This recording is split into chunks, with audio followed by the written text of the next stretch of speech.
देखिए भैया ये सेंट्रल स्कूल का क्वेश्चन पेपर है, प्री बोर्ड नंबर फर्स्ट।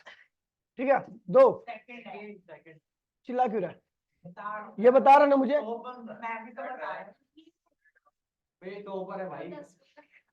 अब सस्ता पहने चल। देखिए भैया क्या कह रहा है, ऐसे बैठना है।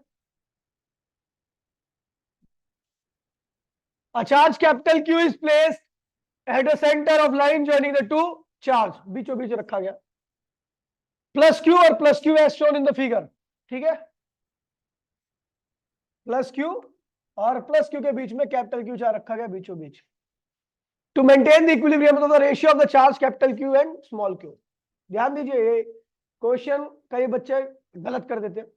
ये कह रहे हैं भैया इक्विलिब्रियम है, पूरा सिस्टम किसमें इक्विलिब्रियम है, ना तो इसके अंदर कोई मूवमेंट हो रही है, ना इसके अंदर ना इसके अंदर। ध्यान दीजिए,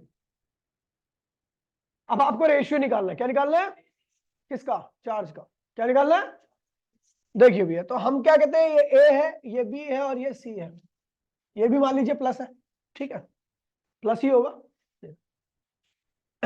तो भैया देखिए, ये नहीं प्लस नहीं, माइनस होना चाहिए, माइनस होगा ये। ठीक है, ये कोई मैंने जब मैं पहली बार पढ़ा रहा था, मतलब कि जब पहले बैच को पढ़ा रहा था, तो मैंने बताया था सारा कुछ। ये वाला चार्ज इसको क्या करेगा? इसको रिपेल करेगा। Force on A due to C. और ये वाला चार्ज इसको क्या करेगा? अट्रैक्ट करेगा। Force on A due to B.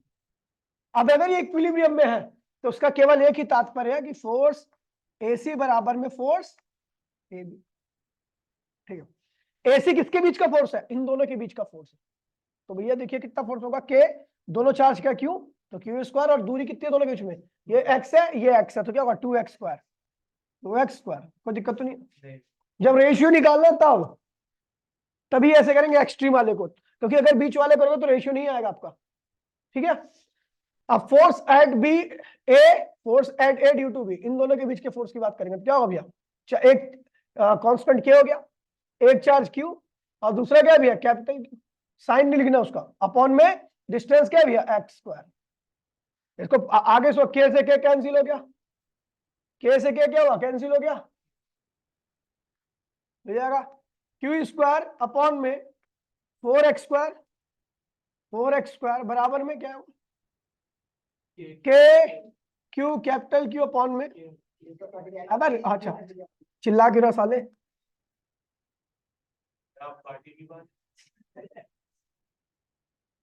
X square. ठीक है भाई, ये और ये क्या हुआ? कैंसिल हो गया, हो गया कैंसिल। अब फिर हमें क्या निकालना है? और ये क्यू से एक क्यू कैंसिल हो गया, तो अपने को निकालना है कैपिटल क्यू और स्मॉल क्यू का रेशियो। कैपिटल क्यू और, तो स्मॉल क्यू के कैपिटल क्यू की तरफ ले जाओ। ये क्या होगा? 1/4। That is your negative. Negative में भी लिखा है क्या? हाँ, तो ये दो ऑप्शन हो सकते हैं, ध्यान दीजिए, ये दो ऑप्शन हो सकते हैं, लेकिन अभी जो ज्यादा एक्यूरेट है वो नेगेटिव वाला है। ठीक है, वो नेगेटिव है, क्योंकि कैपिटल क्यू आपका नेगेटिव है इसलिए। बाकी अगर आपका केवल ऑप्शन में ये ना देकर कोई और होता तो ये ज्यादा एग्जैक्ट ऑप्शन होता है। ठीक, हाँ ठीक है, तो यहाँ पर ये क्या है? नेगेटिव चार्ज है। ठीक है, ये मैंने केस करा रखा बाकायदे, 3-4 केस कराए मैंने, देखोगे तो आपको पता रहे। जो पीडीएफ भेजी है ना रिवीजन की, उसमें देख लेना। हो गया भाई, कोई दिक्कत तो नहीं है? आ गया आंसर, आगे बढ़िए। बहुत प्यारा क्वेश्चन है। ये किसके बीच का ग्राफ है? वीआई ग्राफ है। क्या है? ये पॉइंट दिखाता है ओपन सर्किट। क्या दिखाता है? Open circuit.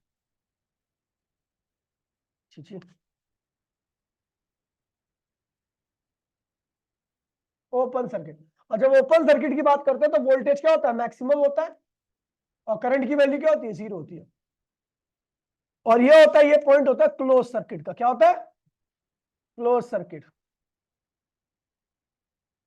इस केस में करंट की वैल्यू क्या होती है? 0 होती है, सॉरी मैक्सिमम होती है। करंट की वैल्यू क्या होती है? मैक्सिमम होती है। और वोल्टेज क्या होता है? ये 0 होता है। ये पॉइंट ध्यान में रखना। ठीक है, क्वेश्चन क्या कह रहा है? A straight line plot as shown in the terminal of potential difference V of the cell as the function of current draw from it as shown in the figure. Internal resistance निकालना, कुछ नहीं करना इसमें, आपको पता है भैया। अच्छा देखिए, ओपन सर्किट, ये क्या है भैया? Open circuit. ओपन सर्किट का जो पोटेंशियल डिफरेंस होता है वो मैक्सिमम होता है, और मैक्सिमम पोटेंशियल डिफरेंस को हम क्या कहते हैं? ईएमएफ। क्या कहते हैं? याद है नहीं याद है? Maximum potential difference is known as EMF, यानी ईएमएफ क्या है इसका? 5.6 क्या है? और आपका करंट कितना है? क्या है? 2, मैक्सिमम करंट है ये 2 एम्पियर। तो भैया देखिए एक्सटर्नल रेजिस्टेंस क्या होगा? एक्सटर्नल क्या नहीं बोल रहा, external internal speed of the cell. अच्छा क्या?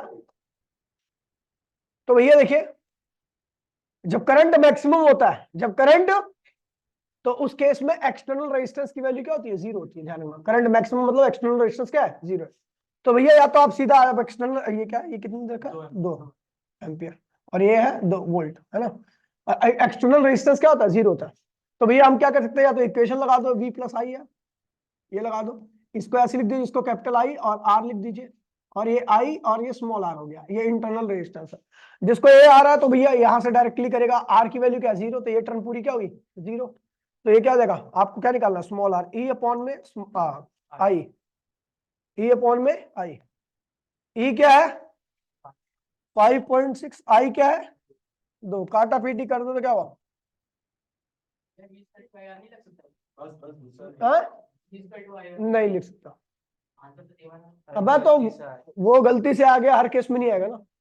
V इक्वल्स टू आई, यहाँ पे तो R 0 था वैसे। और ये ध्यान रखना कि ये भी ध्यान रखना, अगर करंट मैक्सिमम है, क्या है, कुछ चीजें बात ध्यान में रखना, करंट अगर मैक्सिमम है तो एक्सटर्नल रेजिस्टेंस क्या होगा? 0। तो उस वक्त इंटरनल रेजिस्टेंस होगा E अपॉन में I, या I क्या होगा? E अपॉन में R। ये चीज ध्यान रखना, डायरेक्टली आप यूज कर सकते हो, उसको लिखवा भी रखा होगा मैंने शायद, केस स्पेशल केस करा के इसी में। ठीक है, आगे बढ़ो। बहुत प्यारा क्वेश्चन आ गया। ठीक है, ये खैर ये क्वेश्चन मेरे को याद है, प्रदीप पहले एक बुक आती थी, ठीक है, तो प्रदीप का सोल्ड एग्जांपल में था ये। ठीक है, हाँ एसएल से पहले प्रदीप ही चलती थी। ठीक है, हमारे टाइम में प्रदीप ही चलती थी। देखिए कह रहे करंट कितना है भैया? 10 ampere passing through a long wire which has semicircular loop of the radius 12 centimetre as shown in the figure. Magnetic field produce at the centre, कुछ भी नहीं है, अरे जो भी है छोड़ना। सेंटर पे मैग्नेटिक फील्ड क्या होगी? अपने को पता है भैया, ये पॉइंट जो है इसके एलिमेंट की लाइन में, और ये पॉइंट क्या इन एलिमेंट्स के भी लाइन में, तो इनकी वजह से मैग्नेटिक फील्ड मैंने आपको बता रखा है कट जाएगा। अब ये सेमी सर्कल, तो आपको पता है mu naught 4 pi I upon में रेडियस इनटू में अल्फा, ये फॉर्मूला याद रखना। ठीक है, तो ये हो जाएगा magnetic field at the centre of circular coil. Mu naught 4 pi, current कितना है भैया? ये 10 की पावर -7 होती है वैल्यू, लिख देना, सॉल्व कर लेना। अच्छा I कितना है? 10, कितना? 10 एम्पियर है। रेडियस कितनी है इसकी भैया? 0.2, और अल्फा कितना है? सेमी सर्कल है तो पाई क्या होगा? काटा पीटी कर लीजिए, आंसर आ गया। ठीक है, देख लोगे, कर दूं पूरा इसको? ये 10 की पावर -7, ये हो गया ना, ये पूरी वैल्यू, गुणे में 10 डिवाइड बाय 0.2, गुणे में क्या है भैया ऊपर पाई। ठीक है भैया, अरे कर लो यार, पाई पाई लगा हुआ है यहाँ पे, पाई लगाओ तो कर लेगा। ठीक है, कर लोगे? अरे ले यार, 50 आ गया। 50 गुणे 10 की पावर -7 क्या हो जाएगा? 5 इंटू 10 टू पावर -6 पाई। ठीक है, और ये क्या है? माइक्रो एम्पियर है। क्या है ये? 10 की पावर -6 होता है माइक्रो, 5 माइक्रो और पाई टेस्ला। कौन सा ऑप्शन है? B option. ठीक है भाई, खत्म हो गया। An electron is projected uniform velocity, ध्यान दीजिए भैया, electron is projected uniform velocity along the axis of current carrying long solenoid. Which of the following statement, देखिए भैया सुन लीजिए, ये करंट कैरिंग सोलिनॉइड है, और सोलिनॉइड के सेंटर पर मैग्नेटिक फील्ड ऐसे होती है, और यदि आप ऐसे ही फेंक दे रहे हो इलेक्ट्रॉन को, तो इलेक्ट्रॉन मैग्नेटिक फील्ड की डायरेक्शन में चल रहा है, यानी velocity of electron is parallel to the magnetic field. जब वेलोसिटी और मैग्नेटिक फील्ड पैरेलल होती है तो फोर्स का फॉर्मूला क्या होता है? B Q B sine theta. B magnetic field है, क्यू क्या? इलेक्ट्रॉन पे चार्ज है, वेलोसिटी मान लीजिए v है, और आपको बता दूं दोनों डायरेक्शन सेम है, इसलिए फोर्स क्या होगा? 0। चार्ज रिमेन, जो इस पाथ पे चल रहा है उसी पाथ पे क्या होगा? रिमेन चलता रहेगा। ठीक है भैया, कौन सा ऑप्शन है भैया? द इलेक्ट्रॉन एक्सेलरेट, गलत बिल्कुल आंसर है। ठीक है, क्योंकि फोर्स नहीं लग रहा, फोर्स लगेगा तभी तो एक्सेलरेशन होगा। कह रहा था इलेक्ट्रॉन पाथ विल सर्कुलर, बिल्कुल गलत है भैया। सर्कुलर पाथ जब होता है जब इलेक्ट्रॉन पे फोर्स लगता है। ठीक है, the electron will experience force 45 to the क्या डीवी है क्या नीचे? अच्छा मैं कह रहा खत्म हो गया। यहाँ electron will continue move uniform velocity along the axis. समझ गया भैया? कोई फोर्स नहीं लगेगा तो उसकी स्पीड में कोई चेंज आने वाला नहीं। बहुत प्यारा कोई पेपर है, ध्यान रखना। इजी जब लग रहा है मैं करा रहा हूँ, वरना तुमसे इजी नहीं लगता ये बिल्कुल भी। ठीक है, देखिए ऑब्जेक्टिव में ही दिक्कत होती है, दिक्कत ये आती है ना। ऑब्जेक्टिव में आसान होता है। अब ऑब्जेक्टिव में आसान इसलिए होता है क्योंकि ए बी सी, ऐसा कुछ नहीं होता भाई। ए दो 20 नंबर तो फ्री के है, 50 नंबर की जंग है बस।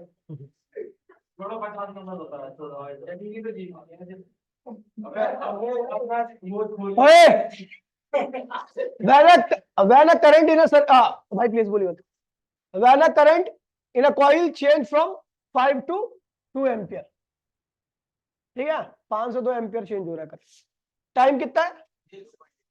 एवरेज वोल्टेज कितना है? आपको सेल्फ इंडक्शन निकालना, बहुत आसान क्वेश्चन है। देखिए भैया ईएमएफ होता है डी फाई अपॉन में डी टी, याद है? माइनस मत लगाना, कोई दिक्कत नहीं है, क्योंकि यहाँ पे माइनस का कोई साइन नहीं लगा, क्या दिक्कत? अगर मैं बोलूं तो फाई क्या होता है? एल आई होता है। क्या होता है? ठीक है, यहाँ पे रखो तो ई इक्वल्स में क्या होगा? आपको बता दूं इंडक्शन क्या होता है? सेल्फ इंडक्शन किसी भी चीज का कांस्टेंट होता है। डी आई अपॉन में क्या होगा? D T. तो केवल कांस्टेंट टर्म बाहर आती है और वेरिएबल टर्म अंदर आती है। ये क्या है? Change in current. और ये क्या है? ई इधर रखा है, खत्म हो गया क्वेश्चन। क्या है? ई कितना है? 50 वोल्ट है। इंडक्शन निकालना है, चेंज इन करंट कितना है? 2 से 3, तो 3 एम्पियर। टाइम कितना है भैया? 0.1 सेकेंड। 30 हो गया। ये पल्ली साइड में लो तो क्या हुआ? एल इक्वल्स में 50 बटे में 3, यानी 5 बटे में 3 कौन सा ऑप्शन है? ए वाला होगा 1.6। ठीक है, हो गया। अगला कह रहा है capacitor of capacitance C has the reactance कितना? रिएक्टेंस याद है? कैपेसिटिव रिएक्टेंस होता है 1 बाय में एक्स इक्वल्स टू में 1 बाय में क्या होता है? सी ओमेगा। ये कैपेसिटिव रिएक्टेंस होता है। कैपेसिटिव रिएक्टेंस का मतलब होता है कैपेसिटर की करंट को अपोज करने की क्षमता। और जो कैपेसिटर होता है वो डीसी करंट को क्या करता है? अपोज करता है, एसी को अलाउ करता है। रीजन क्या है? क्योंकि डीसी का ओमेगा क्या होता है? 0 होता है। क्या होता है? तो इसका अपोजिशन क्या होगा? इन्फिनिटी हो जाएगा, मतलब बहुत ज्यादा अपोजिशन होगा। और एसी का ओमेगा ज्यादा होता है, इसलिए इसका अपोजिशन क्या होगा? कम रहेगा। क्या रहेगा? तो एसी को अलाउ करता है, डीसी को ब्लॉक करता है। लिखवाया था मैंने, याद होगा आपको। ठीक है, ठीक है। रिएक्टेंस एक्स है। If capacitance and frequency become double then the reactance will. कह रहा है कैपेसिटेंस को भी डबल कर दिया जाए और फ्रीक्वेंसी को भी डबल कर दिया जाए। देखा, डबल, दोनों डबल कर दिए ना। हाँ, तो भैया इस पे क्या फर्क पड़ने वाला है? एक्सी पे। तो एक्सी क्या है? ये पहला केस ही हो गया। दूसरे केस का एक्सी मैंने मान लिया 1 बाय में सी डैश हो गया। क्या हो गया? इस केस में आपका कैपेसिटेंस क्या हो गया? 2C हो गया। और ओमेगा क्या हुआ? डबल कर दिया। चाहे फ्रीक्वेंसी डबल करो चाहे ओमेगा डबल करो, एक ही बात है, 2 ओमेगा। तो ये हो जाएगा 1 बाय में 4C ओमेगा। ये होगी आपकी सेकंड इक्वेशन। दोनों को डिवाइड कर दीजिए। ठीक है, इसकी वैल्यू इधर रखिए, आपको एक्स क्या रखिए? तो 1 dividing X by X C dash, X C dash बराबर में क्या हुआ? 1 बाय में सी ओमेगा, इंटू में उल्टा हो जाएगा तो 4C ओमेगा। ये कैंसिल हो गया। तो एक्स सी डैश की वैल्यू क्या की? X C dash equals to, वैसे भी आपको सीधा आंसर लिख देना चाहिए इसका। ठीक है, एक्स अपॉन में 4। एक्स अपॉन में 4 क्या है? C option. ठीक है, हम देख रहे हैं ना यहाँ पर सी और ओमेगा की इनवर्सली है एक्स। तो अगर मैं इसको भी डबल कर रहा हूँ, इसको भी डबल कर रहा हूँ, तो जो नया आएगा वो 4 गुना कम होगा। पहले वाले का एक्स था, तो अब क्या होगा? एक्स बाय में 4 हो गया। चलो आगे बढ़ते हैं, भैया बात करते हैं। ये भी बहुत, ये सबसे ज्यादा क्वेश्चन आने वाला क्वेश्चन है। ठीक है, सबसे ज्यादा पूछा था क्वेश्चन। ठीक है, बस इसको करने की ट्रिक पता होनी चाहिए। फ्री का क्वेश्चन है, नंबर ऐसे देके आता है। कह रहा भैया in the given figure A से बी, ए बी है स्ट्रेट वायर। अब देखिए यहाँ पर ये जरूरी नहीं कि करंट डिक्रीज ही लिखा हो, यहाँ पर करंट इंक्रीज भी लिखा सकता है या करंट कांस्टेंट भी लिखा सकता है। मैं तीनों पॉसिबिलिटी बता देता हूं आपको। ठीक है, यहाँ पे लिखा है डिक्रीज है ना। The direction of induce current in the loop as, loop के अंदर कितना, किस डायरेक्शन में करंट इंड्यूस होगा। तो अभी जो क्वेश्चन है वही बता रहा हूं मैं। अभी क्या कर रहा है? डिक्रीज कर रहा है। क्या कर रहा है? सबसे पहले अपने को करनी क्या है कि इस वायर की मैग्नेटिक फील्ड निकालनी है। किसके ऊपर? लूप के ऊपर। तो हम देख रहे हैं ये करंट क्या आ रहा है, देखिए सीधे हाथ की अंगूठे को, सीधे हाथ की हथेली को, उंगली को और अंगूठे को ऐसा रेडी करो, ठीक है, फोल्ड करो और ए से बी की तरफ अपने अंगूठा करो। तो आप देखोगे लूप की तरफ क्या आ रही है, आपकी उंगली बाहर आ रही है, नीचे से बाहर की तरफ आ रही है, नीचे से। सुन लीजिए, अभी देखो, अगर मैं करंट को, अंगूठे को इस डायरेक्शन में रखता हूं तो आपकी जो उंगलियां ना ये इधर की तरफ ऐसे ऐसे करके बाहर आ रही होंगी ना, मतलब मैग्नेटिक फील्ड नीचे से ऊपर की तरफ आ रही है। क्या आ रही है? यानी नीचे कौन सी पोलैरिटी होगी? साउथ।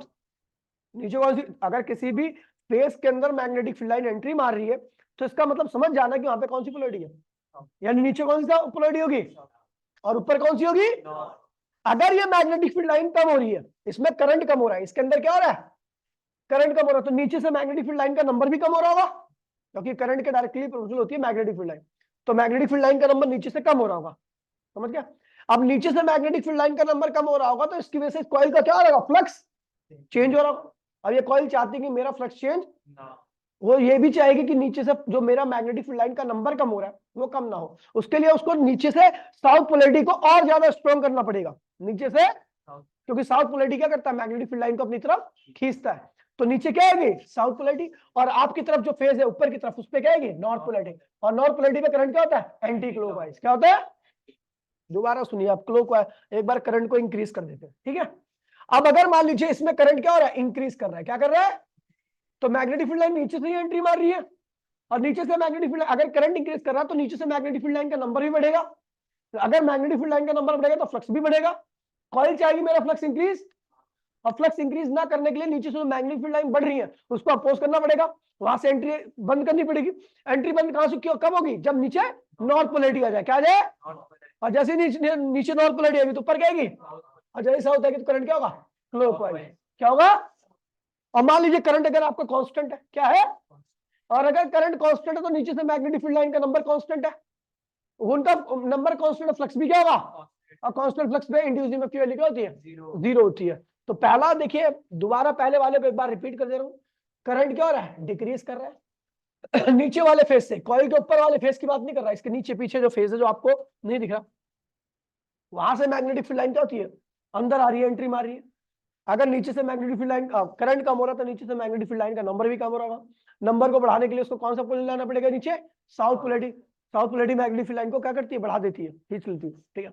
नीचे साउथ पोलैरिटी तो ऊपर क्या होगी, नॉर्थ पोलैरिटी। तो इसका आंसर क्या हो गया, एंटी क्लॉकवाइज। क्या आएगा, समझ गए सारे को ऑप्शन।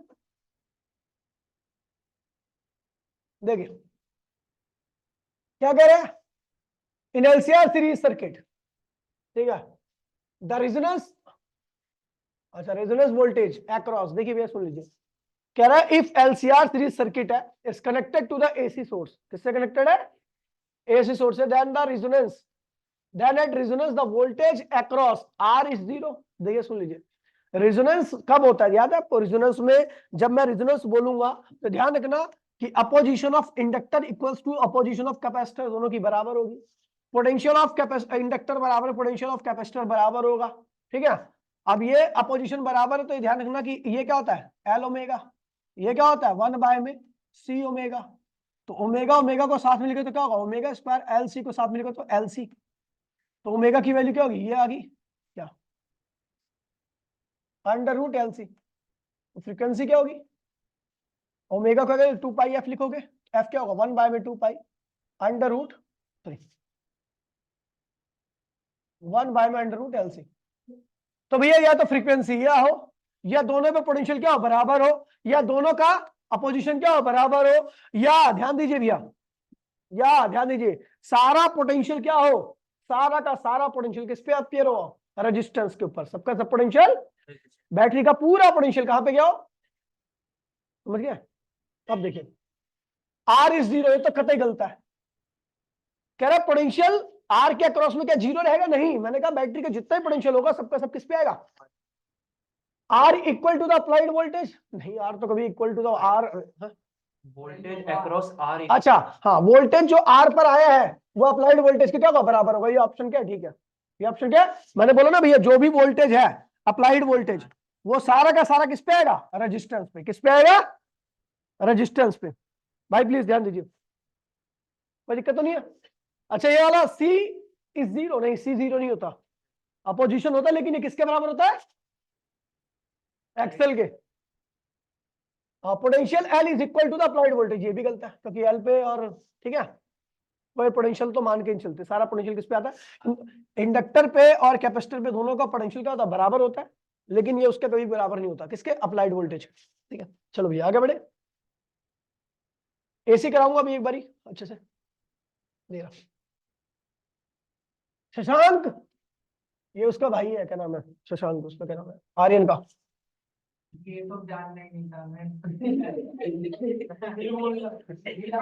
है इसमें, है क्वेश्चन में, बता आर्यन निकाल दूं, बता आर्यन निकाल दूं, शशांक का भाई है, नहीं बता, काम काम निकाल देता हूँ, सुअर कहीं के। शशांक आर्यन का भाई, study reflection, reflection through the triangular prism, through the triangular prism, ठीक है, ठीक है। एंगल ए, एंगल क्या है भैया उसका, A, he observe that angle of incidence क्या है भैया, आई, एंगल ऑफ इमर्जेंस क्या है, E, and angle of deviation क्या है, ए। तो विच इज करेक्ट, इनमें से कौन सा ऑप्शन क्या है भैया करेक्ट है, क्या है, तो भैया आपको बता दूं, डेविएशन इक्वल्स टू में I1 प्लस I2 माइनस ए। I1 क्या है भैया, यहाँ पर I दे रखा है, I2 क्या रखा है भैया, E दे रखा है, क्या रखा है, इसे इंसिडेंस कहते हैं और इसको कहते हैं एमरजेंस, क्या कहते हैं इसे, कौन सा ऑप्शन ठीक है, देख लो भैया, देख लो जो ऑप्शन आपको ठीक है, बी ऑप्शन ठीक है, हाँ ठीक है, हाँ बी ऑप्शन ठीक है, बी ऑप्शन ठीक है। चलो, what happened to the kinetic energy of emitted electron when the light is incident on the metal surface, सुन लीजिए, कह रहा भैया what happened to the kinetic, चुप रहो, what happened to the kinetic energy of emitted electron when the light is incident on the metal surface, ठीक है, it varies with the frequency, it varies with the light intensity, it varies with the speed of light, it varies with the irregularity। सुन लीजिए भैया, देखिए पहली बात तो मैंने आपको बताया था, ठीक है, क्वेश्चन पूरा नहीं है, ठीक है, इसमें फ्रीक्वेंसी भी लिखना चाहिए था, ये क्वेश्चन अधूरा है। What happened to the kinetic energy of emitted electron when the light of incident on the metal surface, ठीक है, हाँ ठीक है, ठीक है, ठीक है, सुन लीजिए, देखिए काइनेटिक एनर्जी जो होती है, काइनेटिक एनर्जी को मैं लिखता हूं ईवी, क्या लिखता हूं, ईवी, और ये फ्रीक्वेंसी के बीच का ग्राफ है, एक ही बात है, काइनेटिक एनर्जी होती है, ये ग्राफ क्या होता है, ऐसे आता है, स्ट्रेट लाइन, क्या होता है, यानी जैसे आप फ्रीक्वेंसी बढ़ाओगे वैसे वैसे काइनेटिक क्या होगी, बढ़ेगी। It varies with the light intensity, तो पहले बता दीजिए लाइट की इंटेंसिटी कितनी बढ़ा लो उसकी काइनेटिक एनर्जी का भी चेंज लिखवा रखा है इसमें, हाँ। It varies with the speed of light, तो भैया लाइट की स्पीड तो भैया बिल्कुल भी चेंज नहीं होती, ठीक है, तो कोई दिक्कत नहीं है। इट इरेगुलरली नहीं, इरेगुलरली होता तो ग्राफ कैसे आता, ऐसे आता, लेकिन ग्राफ कैसा आता है, स्ट्रेट, तो रेगुलरली बढ़ती है भैया, ध्यान रखो।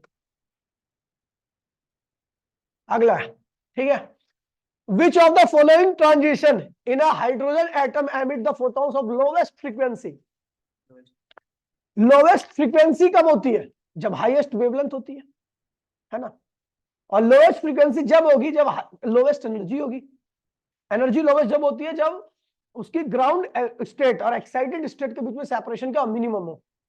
मान लीजिए ग्राउंड स्टेट उसकी पहली ऑर्बिट है, तो मिनिमम एनर्जी कब मिलेगी उसे, जब वो सेकंड ऑर्बिट से आएगा, आएगा थर्ड से आएगा तो एनर्जी जब बढ़ जाएगी, फोर्थ से आएगा तो और एनर्जी बढ़ जाएगी, इन्फिनिटी से आएगा तो और एनर्जी क्या होगी, बढ़ जाएगी, समझ गया। तो जिस केस में आपकी एनर्जी का गैप सबसे कम रहता है उस केस में फ्रीक्वेंसी सबसे कम रहती है, और जिस केस में फ्रीक्वेंसी सबसे कम रहती है उस केस में वेवलेंथ क्या होती है सबसे, इस क्वेश्चन को दूसरे तरीके से ही पूछ सकता है, मैक्सिमम वेवलेंथ करके ही पूछ सकता है, ठीक है। तो क्या कह रहा है भैया, कब, जब N1 क्या हो, N1 नहीं है, अच्छा ये N2 होता है, पहले जो लिखा होता ना पहले उसे, ये N2 है, N2 पे एक्साइटेड स्टेट क्या है, 2 है, ग्राउंड स्टेट क्या है, 1 है, ठीक है। ध्यान दीजिए भैया, अभी देखो 1 और 2 के बीच में एनर्जी गैप निकालना पड़ेगा आपको।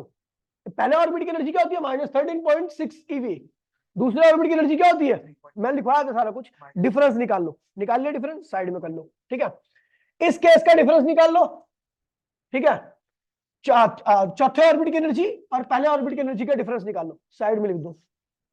चौथे ऑर्बिट की एनर्जी तीसरे ऑर्बिट की एनर्जी का डिफरेंस निकाल लो, साइड में लिख दो। तीसरे ऑर्बिट की और दूसरे ऑर्बिट की एनर्जी का डिफरेंस निकाल लो, साइड में लिख दो। अब देखोगे जिस केस में एनर्जी डिफरेंस सबसे कम होगा उस केस में फ्रीक्वेंसी क्या होगी, सबसे कम होगी, वेवलेंथ क्या होगी, सबसे ज्यादा होगी। समझ गए? तो यही सी ऑप्शन में क्या होगा, चौथे से लेकर तीसरे में आने पर एनर्जी डिफरेंस क्या होता है, सबसे कम होता है। तो यहाँ पर फ्रीक्वेंसी सबसे कम होगी और वेवलेंथ सबसे ज्यादा। समझ गए भैया? कह रहे भैया रेडियस ऑफ एल्यूमिनियम क्या हुआ? हाँ वो कोई नहीं समझ। ठीक है भैया, उल्टा सीधा लिख दिया, अच्छा इंटरचेंज कर दो, कोई दिक्कत नहीं। ये एटॉमिक नंबर है, एटॉमिक नंबर है, ये एटॉमिक मास नंबर है, ये एटॉमिक नंबर है, ये एटॉमिक मास नंबर है। ठीक है भाई, ऊपर नीचे लिख दिया, मतलब ये आपका ए, ये आपका भैया ए को रिप्रेजेंट कर रहा है और ये आपके जेड को रिप्रेजेंट कर रहा है। ठीक है, चलो क्वेश्चन क्या कह रहा है, radius of aluminium 2713 is taken to be RAL, क्या लिया गया, then the radius of TE क्या, टाइटेनियम है जो भी है, TE 125-53 न्यूक्लियस इज नियरली, देखिए सुन लीजिए, यहां पर कांस्टेंट क्या होगा, सेम होगा। कांस्टेंट क्या होगा, इक्वेशन क्या याद है आपको, R इक्वल्स टू में R0 A की पावर 1/3। कल जो हम पेपर कर रहे थे ना सुबह, ये उससे आसान है। और बताओ, तुझे हार्ड लग रहा था? अबे आगे भी इतना ही होगा, इससे ज्यादा हार्ड नहीं होगा। वो कुछ ज्यादा ही था, कुछ भी नहीं था उसमें। मुझे तो इससे ज्यादा अच्छा लग रहा था। सरकारी स्कूल वालों का हार्ड था, ये आसान है थोड़ा। जब कह रहा हूँ साले यही है, 12 क्वेश्चन कराया अभी 12 नहीं, अभी तक आगे भी आएगा। ये क्या है, इसकी वैल्यू क्या रखी है, RAL क्या रखी है, जवान लड़ा रहे हैं, जब तक बताता हूँ मैं को। RAL R0 A कितना भैया 27, क्या है की पावर 1/3, बोले तो RAL बराबर में R0 और ये 3 हो गया, तो R0 की वैल्यू क्या होगी, RAL अपॉन में 3। कोई दिक्कत तो नहीं है? चलो अब यही सेम इक्वेशन बनाओ किसके लिए, TE के लिए, T2 के लिए। ठीक है, तो क्या होगा, R इक्वल्स टू में R0 A की पावर 1/3, R भैया क्या है, निकालना है TE की, RT निकालना है, R0 क्या है भैया, RAL अपॉन में 3। ठीक है, और A की वैल्यू क्या रखी है, 125 का 1/3 क्या होगा, 5, क्या होगा, तो आंसर आ गया 5 RAL अपॉन में 3। अगर देखिए ये डी वाला ऑप्शन है। ठीक है भैया, हो गया। बताऊं, वो तो मेरी तबीयत ना था जाए, वरना अब तक तो खत्म कर देता मैं आज 1 नंबर वाले। नहीं कौन पढ़े इसको, चलो भैया देखिए भैया, तबीयत खराब है, थोड़ा ढीलापन लग रहा है मुझे आज शरीर में, तो इसलिए देखा, देख बुखार है ना। अब भाई अजीत तेरी शरीर तो गर्म है एकदम यार। देखिए भैया, पहले देखिए, इस तरह के जब भी असर्शन रीजनिंग आए ना, तो पहले आपको ना असर्शन रीजनिंग आप जब भी कर सकते हो जब आपने एनसीईआरटी की लाइन टू लाइन पढ़ रखी है। ठीक, मतलब ऐसा नहीं होता, मतलब आपने थ्योरी भी ध्यान से सुनी होगी तो भी। ठीक है, या तो क्लास में आपने ध्यान लगाया होगा, ध्यान से सुना होगा चीजों को जिसको पढ़ रहे होगे। ऐसा ये रट्टाफिकेशन वाला नहीं होता क्वेश्चन, कहीं सोच रहे हो कि आपका तुक्के मार दो, नहीं होता। ठीक है, अब देखिए क्या कह रहा है, if the distance between parallel plate capacitor is half, parallel plate capacitor के बीच में डिस्टेंस को क्या कर दिया, कैपेसिटेंस क्या होता है रोशन, पैरेलल प्लेट कैपेसिटर का कैपेसिटेंस क्या होता है, एरिया ए है, उसकी परमिटिविटी एप्सिलॉन नॉट है और सेपरेशन डी है, तो कैपेसिटेंस क्या होगा। नहीं आता तो वहां पे आ जा, आजा मैं समझाऊंगा। आजा तेरे पक्कल तार दो साढ़े वहां आ गया जो, आजा।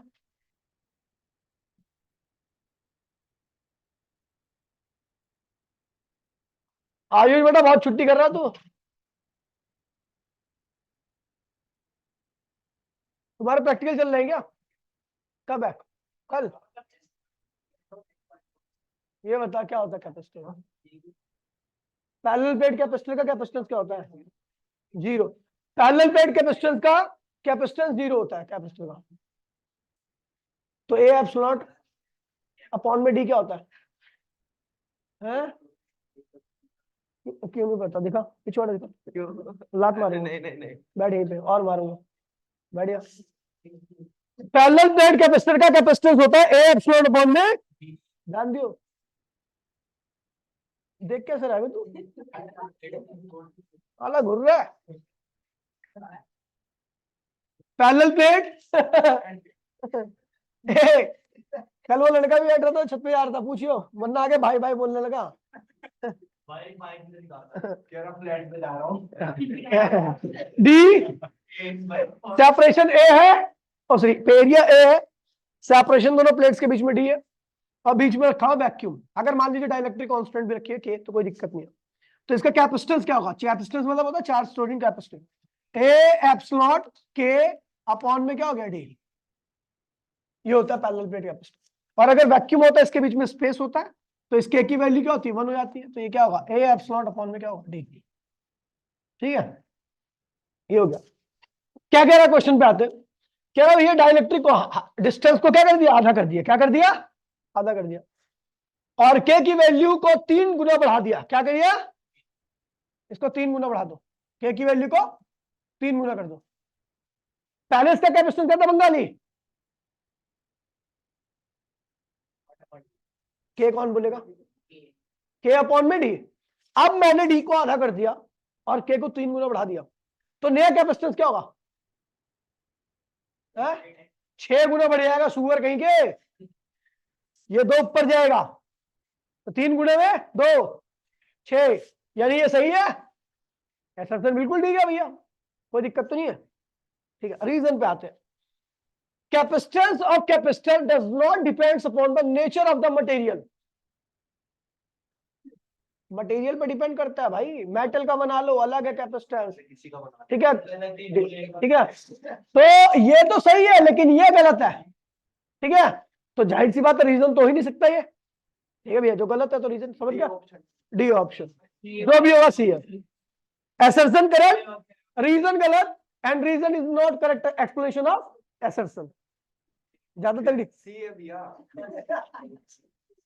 इसके बारे में बात कर रहा है, अपनी बात कर रहा है, मतलब नहीं समझा तुम?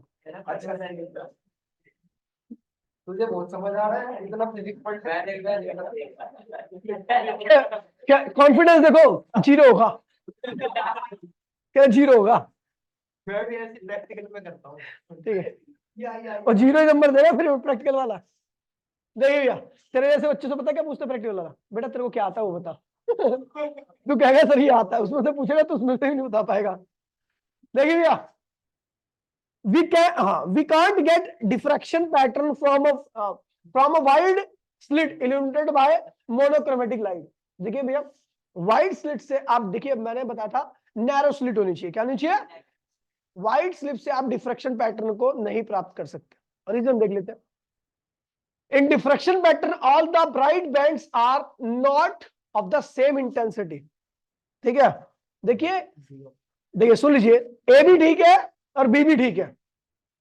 वाइड स्लिट जब होती है ना, हमेशा नैरो स्लिट से डिफ्रैक्शन होता है। नैरो स्लिट मतलब ये देखिए, ये है, इतनी नैरो स्लिट है, यहां से लाइट आ रही है, उसके बाद डिफ्रैक्शन ऐसे होगा। ठीक है, बताया था मैंने, डिफ्रैक्शन नैरो स्लिट से होता है। ठीक है, पहली बात तो ठीक है, बिल्कुल सही बात बोली है, वाइड स्लिट से डिफ्रैक्शन नहीं हो सकता। किससे होता है? नैरो से।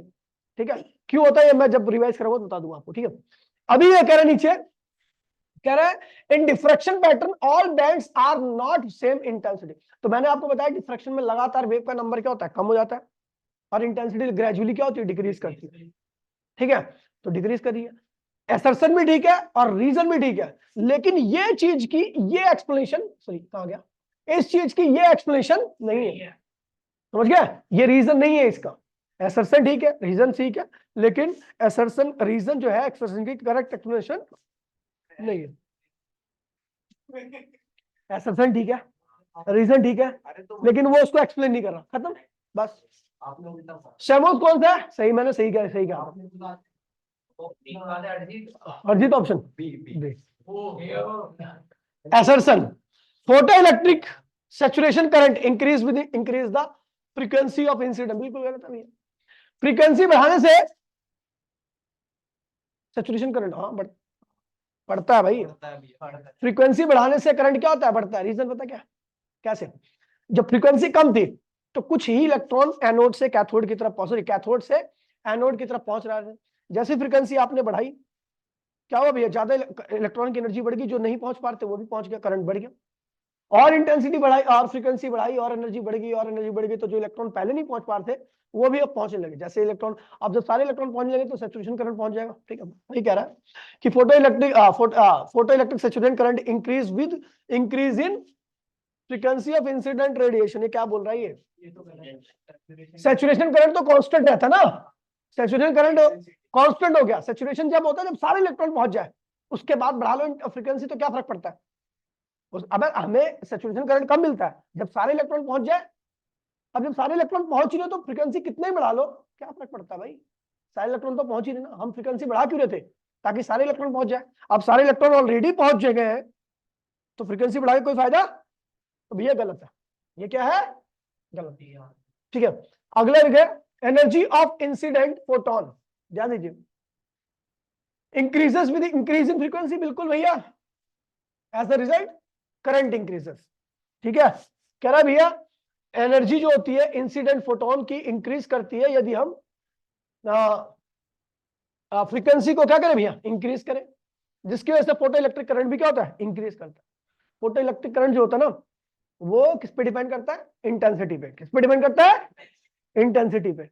और इंटेंसिटी पे जब भी डिपेंड करेगा जब आपकी गिरने वाली जो फोटोन है उनकी फ्रीक्वेंसी कौन चाहिए, थ्रेशोल्ड से ज्यादा होनी चाहिए। ये भी गलत ही होगा, गलत है नहीं भाई, गलत। ये तो ऑप्शन ही नहीं है मैं भाई ऊपर देखो डी वाले भी सारे दोनों बोथ रॉन्ग। भाई देख, ये सुन सुन, ये तो यही तो है टीचर उसे बहस करना, संस्कार ही है, देख रहा है हमारी बात को झूठा कर रहा है कल का लड़का। खुले हो सैमी, सैमी तेरा क्वेश्चन आ गया।